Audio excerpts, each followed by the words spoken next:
Karnes Podcast with our host, Mitchell S. Karnes.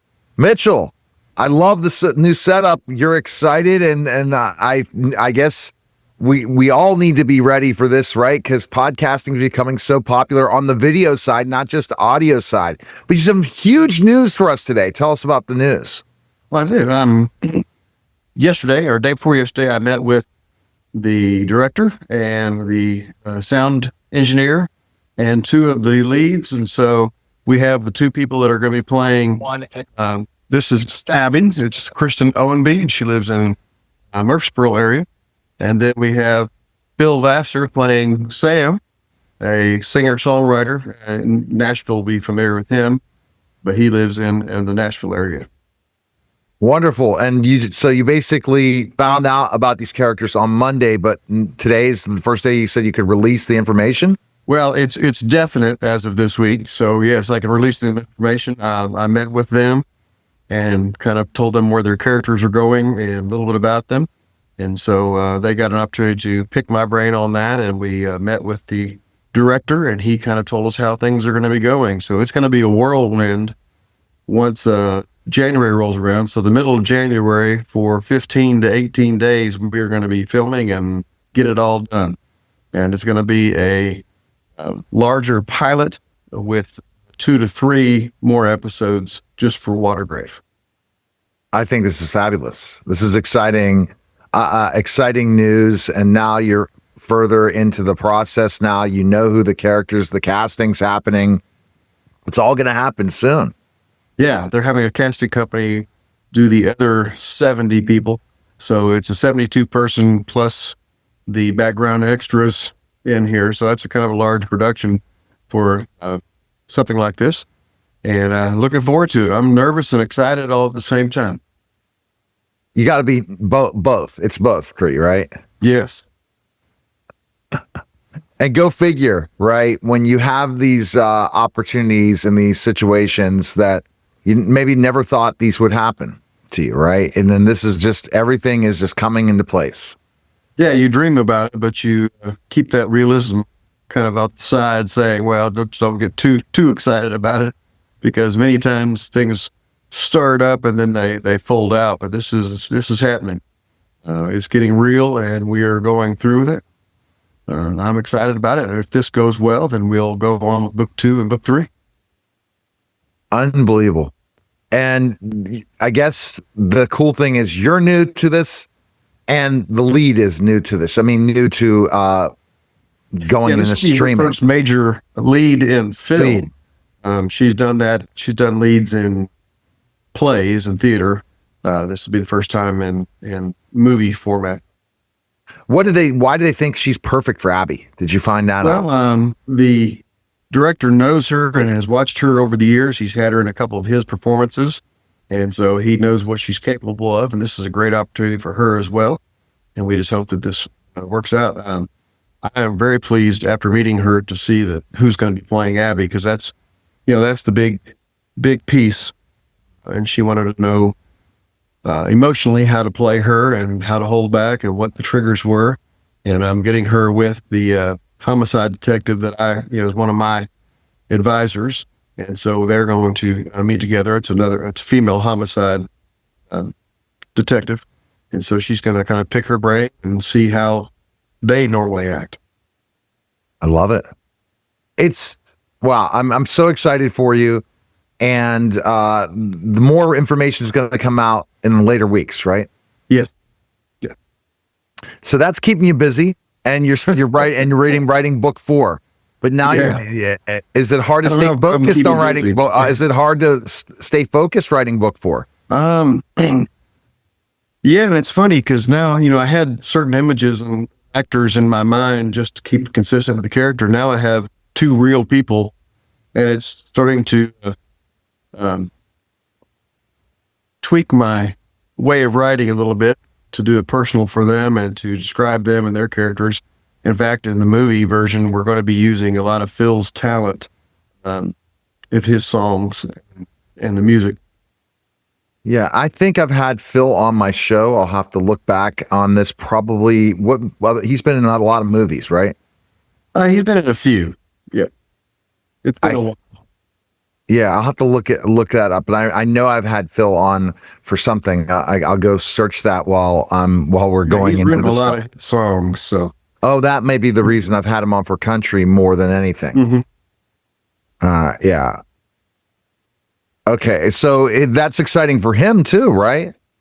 Yeah, and I was just glad that they believed in the project, believed in the story enough to sign on for this, knowing it's going to be a series. So it's not just a one-off. We're going to be keeping them and watch them grow as the characters grow. What is the thoughts from going from music to for Phil Vassar to go to from music to going on into acting more? Is this something he said he always wanted to do? So this is another opportunity to do that. He said normally, when he was touring a lot, he just didn't have time. And now that he's selecting where he wants to go, when he wants to go out tour, he has the time to do this, and he's just another part of his bucket list, I guess. And what character's Phil going to play?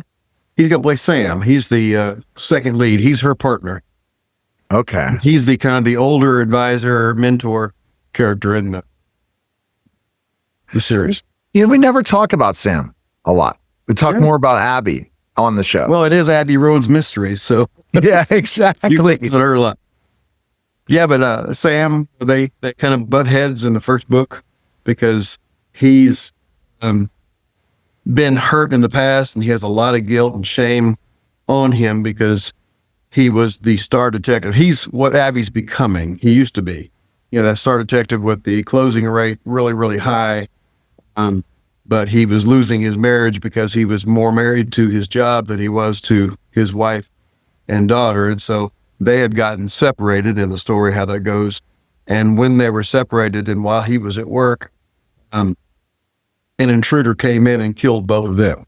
And so he's got the guilt that he wasn't there because of the separation, but he wasn't also there because of his job. And that's one of the few cases that still remains open that he wasn't able to close. And so all of that baggage on him.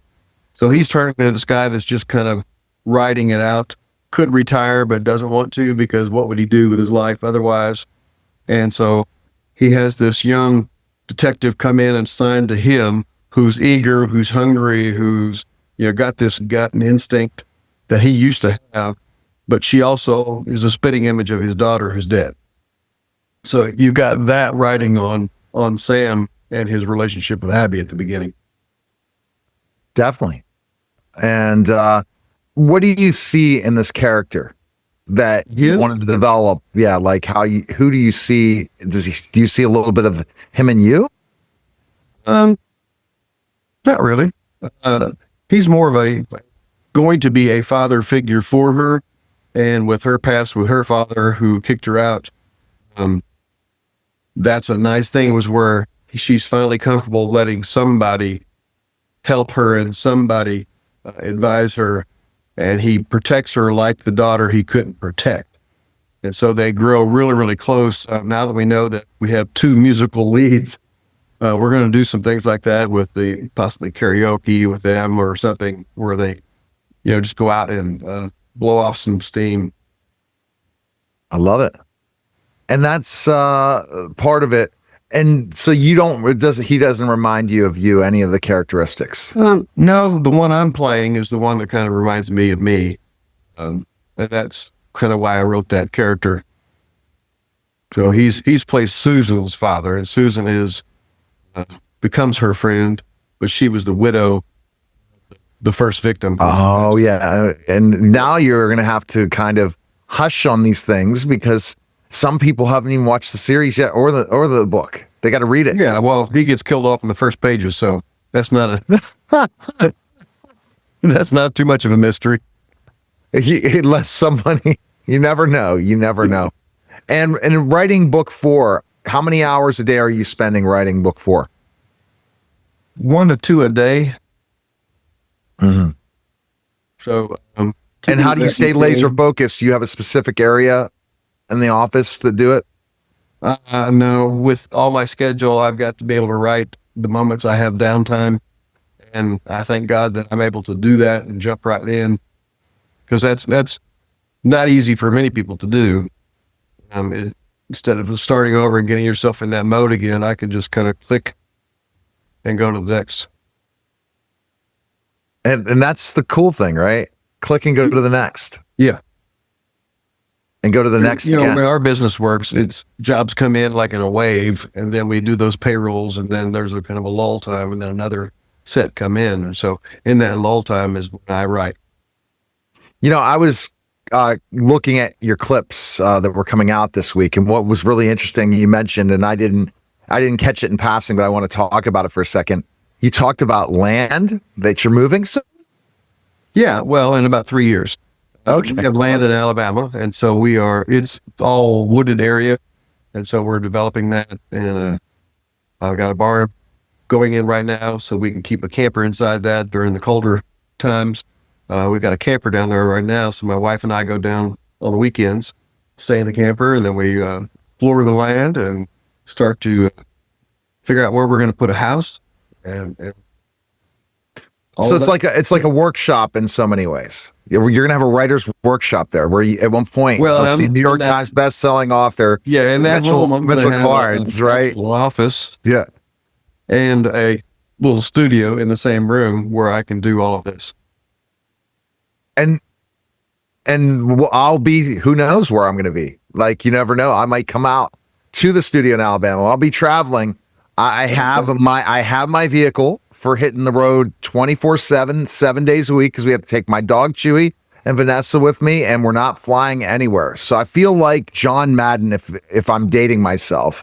For John Madden, never, ever, ever, ever, ever hit a plane. And honestly, I think I feel safer. So I have my Media Giant Productions vehicle. We're ready to go, and we're gonna travel. Yeah, so you can do podcasts on the road? No doubt we're going to be doing a lot of podcasting on the road, red carpets, everything. Your red carpet when it comes out. I'm going to be there for your red carpet. That's for sure. Yeah, he did say we are going to have at least a Nashville release. It'll be primarily streaming, but we are going to have for that pilot so we can all experience in the theater. And he said I can experience seeing my movie's name on the marquee.